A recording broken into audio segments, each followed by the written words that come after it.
How to replace the battery in an Apple AirTag. Welcome to another Gauging Gadgets AirTag tutorial video. In this video, I'm going to show you what to do if you get a notification similar to this that tells you that you need to replace the battery on one of your AirTags.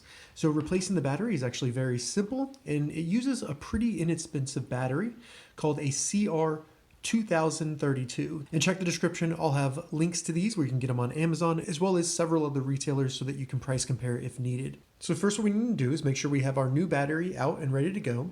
Then take your AirPod and with the stainless steel side sticking up, put your thumbs on it, push down, and then rotate to the left, so counterclockwise.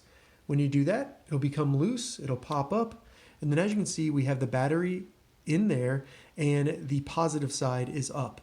So we just need to shake it out, get the new battery, find the positive side. As you can see, there's a plus symbol just above the logo in the middle. Then put the battery back in the AirTag with the positive side up.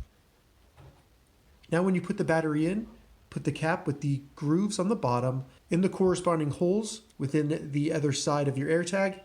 And you should hear a little tone like that, letting you know that the battery has been put in correctly. From there, hold down on the stainless steel side, rotate clockwise or to the right, and then it will be sealed.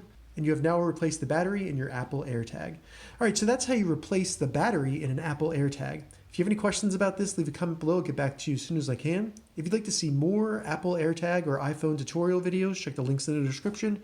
If this video helped you, give it a thumbs up, and please consider subscribing to my channel, Gauging Gadgets, for more gadget reviews and tech tutorials. Thank you so much for watching.